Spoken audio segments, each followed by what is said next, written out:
My name is Christopher Corey, and I'm going to climb the English football pyramid all the way to the EFL. It's basically like climbing Mount Everest in an old pair of shoes, but it's getting done. Not too long ago, I bought into a little football club outside of London called Walton Hersham FC. When I jumped in, the Swans were in the 10th tier of the pyramid. There aren't many tiers lower than that for serious football. And I get it, the Premier League is not in sight. You know, I'm not a gazillionaire, but the English Football League, those 3 tiers of the pyramid below the very top, brother, I got you. We're going there. We've gone from 10th tier to 9th to 8th and now to 7th in a hurry. Just 3 steps to go, and I'm gonna get us there. Arrived.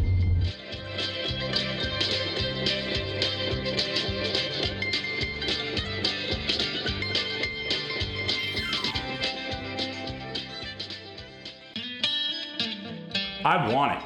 Like, I want in the English Football League. I want in the competition. I want in the good times. I want in the bad times. I want it. The EFL, to me, as an American, the most important thing is merit and competition. And I believe the English pyramid is the greatest sporting competition in the world. And because the sport is so merit-based in the UK, it makes it just absolutely attractive. The EFL just becomes like a North Star that you gotta get in. And once you're in, and now the stakes get higher and the business gets more difficult, and the agents, the players, the fans, the supporters, and they have to come first, because the worst thing an owner of any UK football club can do is lose the supporters. You lose the supporters and you've lost everything. It's 2019 and I am on my butt. And I was had a vision that there was something out there. I didn't know what it was, and I was at home. I think it was the pandemic was just popping off. I remember switching back and forth between the news stations of pandemic and Sunderland Till I Die on Netflix. And oh man, that was the moment, right? I'm watching these guys, Stu and Charlie. I'm watching them stay up till 1 a.m. trying to hunt players, get deals done by the trade deadlines, and I'm like, this looks miserable and awesome. And I gotta be in. I gotta get into this. This looks terrible. Like, these guys have their whole livelihoods in this, but they're in it.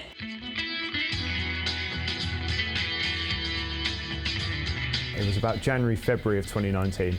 And I wake up one day out of the blue. I've been added to a Facebook Messenger chat with my mate Calogero, who's also still a co-owner here. And the title of the group is Road to Division 1.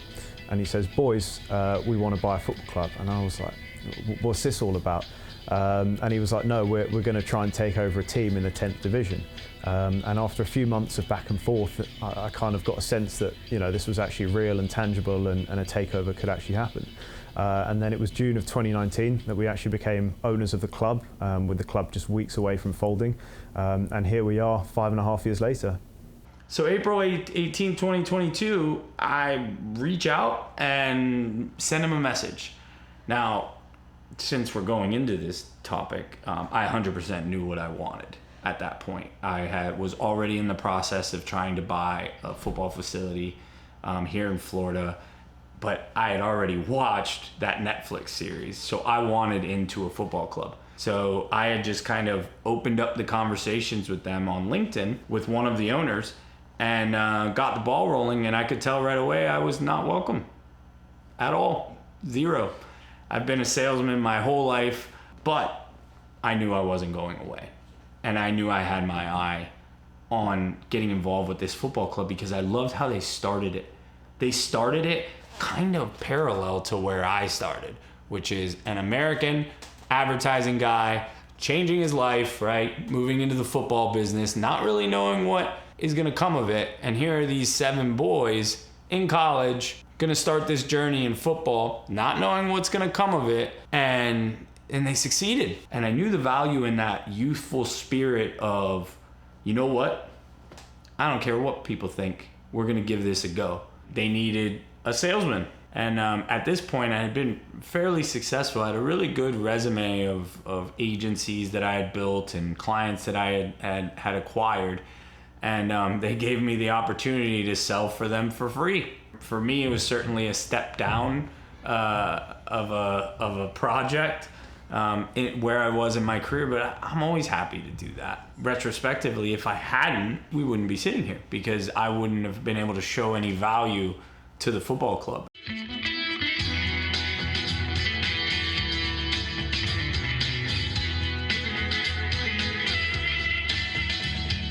So on this hand, you have my newly found job with Walton Hersham, selling on basically commission. In this one, I had identified, that I really wanted a grassroots football facility, and I had found one.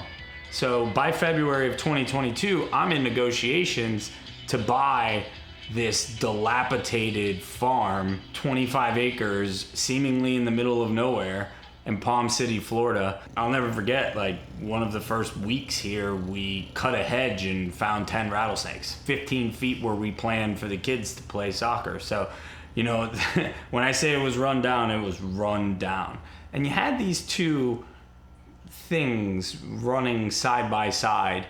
And again, I didn't know where they were going, but I knew from my inspired moment that I wanted to own a football club in the English pyramid that had a chance of getting to the EFL.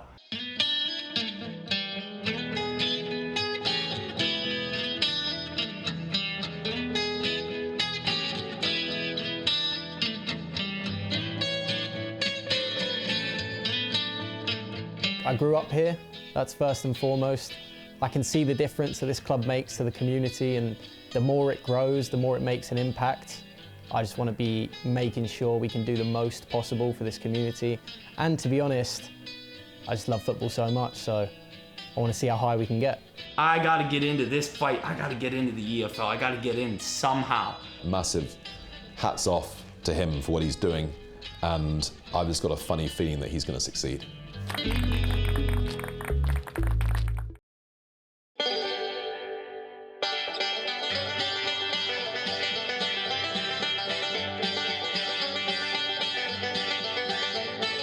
I've seen time and time again, US sports owners, they go over to the UK and they buy a team and they go, oh, this is different. This is different. And I had a moment like that. I've been in football my whole life since I was 3 years old. First love, me and a ball, that's it, bang. From day one, I've been in football. 3 years ago, I found out I know nothing about football, and I had to start again.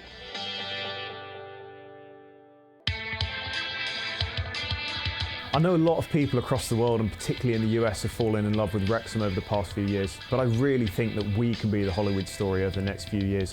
We have the social media presence, we're the first non-league team to over 1 million followers on TikTok. We have the success on the field, we've been doing those promotions, and ultimately, we have the platform, we have the footballing resources, we have the management, and there's no reason why we can't keep growing like we are. We were in the 10th division 4 years ago. We're in the 7th tier now. Getting Walton Hersham to the EFL, it's going to take sacrifice. That's what it is. And in that vertical, the people of this football club are aligned in a way that is so linear and so passionate.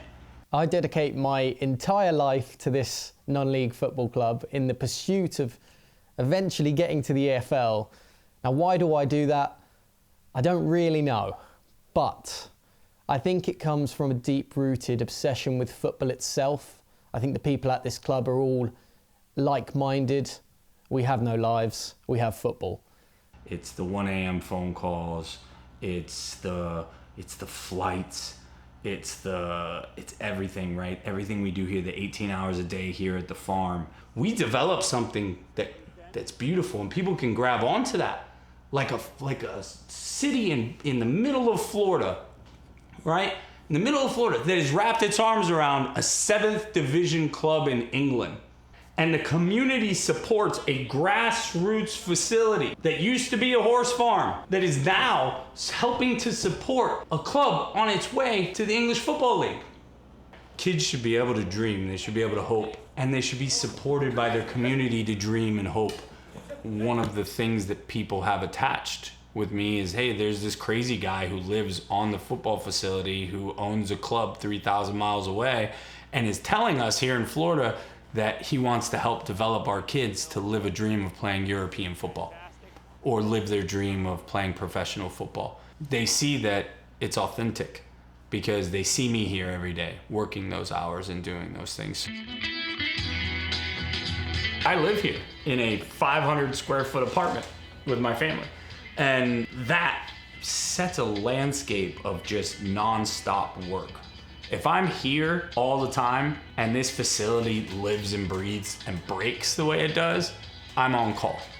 We've put $1 million into the facility to get it to where it is now. That's post-purchase. And that's investing in everything, investing in the pitches, investing in the refurbishing of the facility, the painting of it, you name it. We've put that money into it. Year over year, 300,000 plus in losses.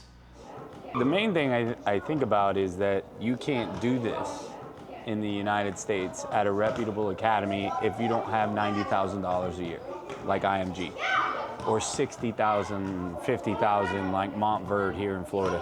And those are great places, like they're fantastic, but that's just, you know, you exclude so many kids who deserve an opportunity like this. And currently in the United States, our model takes from kids, all in the name of keeping business assets proprietary, right? Not good enough, just not good enough. You cannot look at that and say those kids don't deserve that, right? That they don't deserve this kind of development and education and atmosphere around other kids who are focused on the sport and focused on education and focused on developing into good people and good players. And you know, we need more of it. We need more of it. There is no plan B. This is my life, and this is what I want to do with it.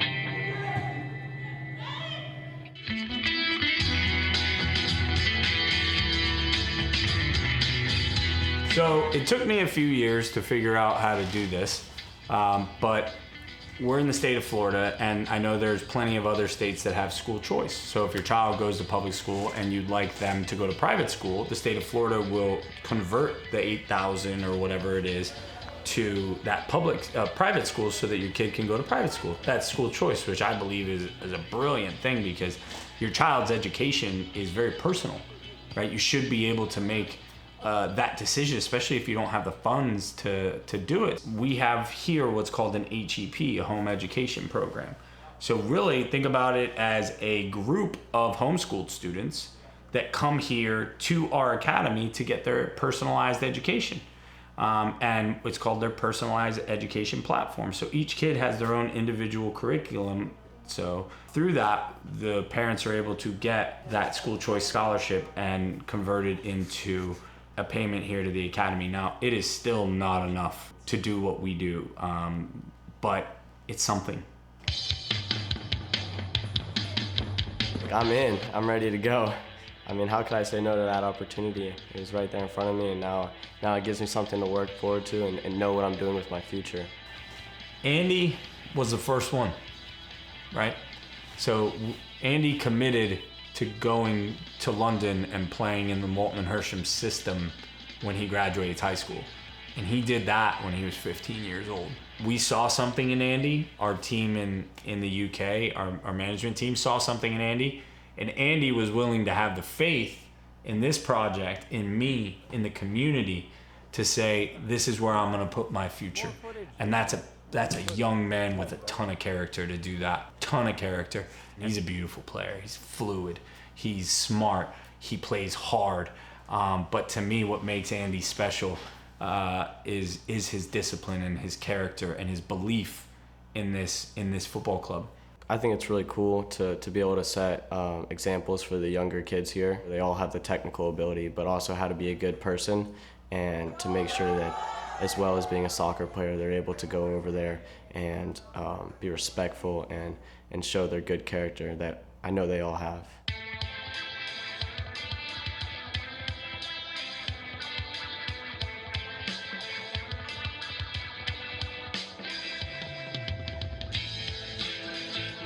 These three girls, they didn't care. They didn't care that their friends were saying you might not have homecoming. These three girls are the genuine article of what football is. And one of them has earned the right to have a chance to really transform this project in a week's time. I think I'm gonna feel a lot of nerves when I get to England, but also excitement and like a new opportunity. She's going to be in London at Walton Hersham, making her debut in a league match for Walton Hersham women. And I couldn't be more proud of her. In the past couple of years, learning what the club is and about it, and knowing that now I get to represent something bigger than myself and be a part of something bigger than myself is a really cool opportunity.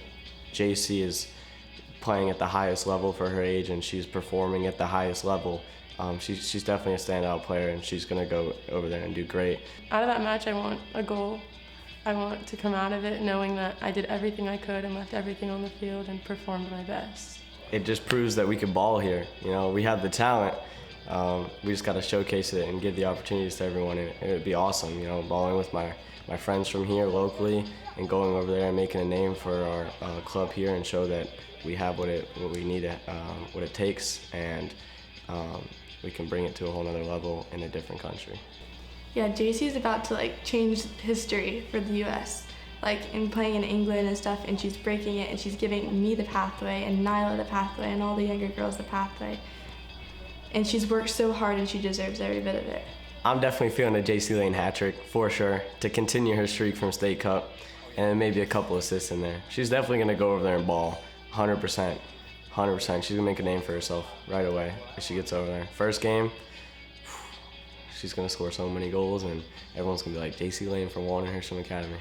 I think that it's gonna be a great moment for her and her family and this community, and couldn't be more proud of her and what she's accomplished. From the football farm to the English Football League.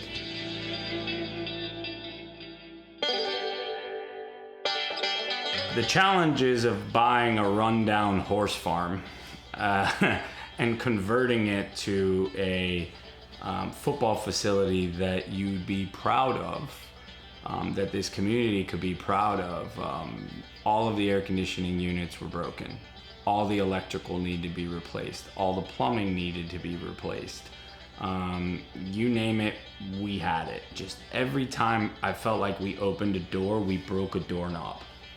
And anytime the door swung open, the hinge went. And it was like that for 2 years. I would wake up every day knowing that something else was gonna break in this place. The bathrooms, you name it.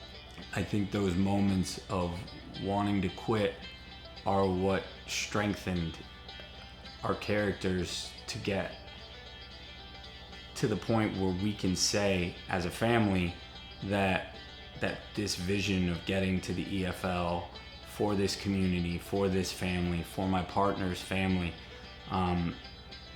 is going to happen because we didn't quit in those moments, in those sleepless nights. I believe in my husband. Whatever he does, like if he wants to do soccer, I will be right there.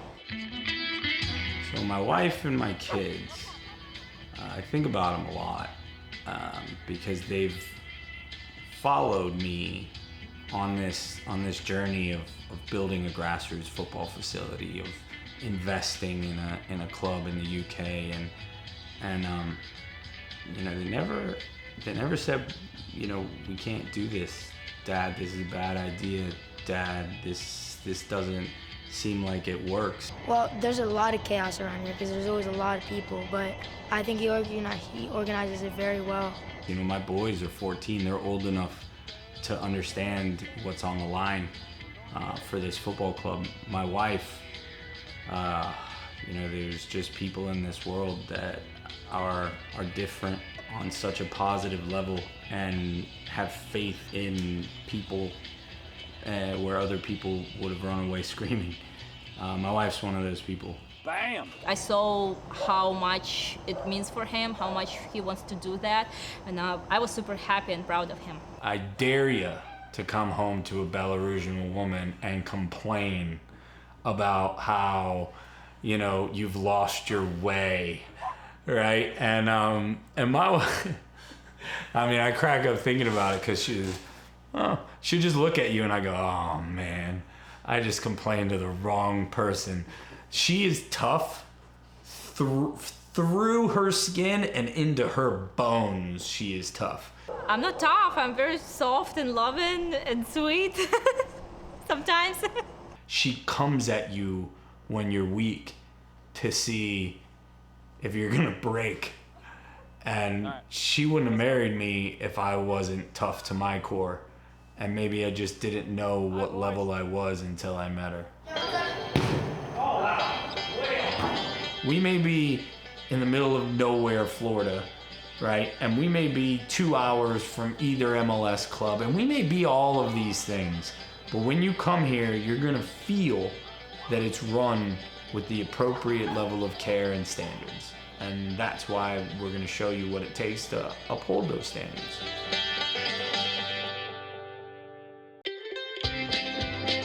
No one has any balls. We want to keep our nice little business card that says US Soccer. Are you mad? Are you mad? Oh my God, it's unplugged. Flies. Become an expert on flies. There's one thing that does it, and it is a little canister filled with powdered poop. What you produce is not football. It's not football. It is an exhibition of the sport of football. Andy Gribben committed to play for Walton Hersham when he turns 18, coming on to make his senior debut. Bam! Flip, spin, woo! Game on. You get a lot of people who come into football, dare I say it, in many cases from the US, who perhaps don't fully appreciate just how competitive and difficult this is and how long it can take. And in Chris's case, right from the start, he kind of knew, okay, this is a long-term project. For me to get this right, I'm gonna have to listen to a lot of people, I'm gonna have to learn a lot, and I'm gonna have to be pretty inventive and creative.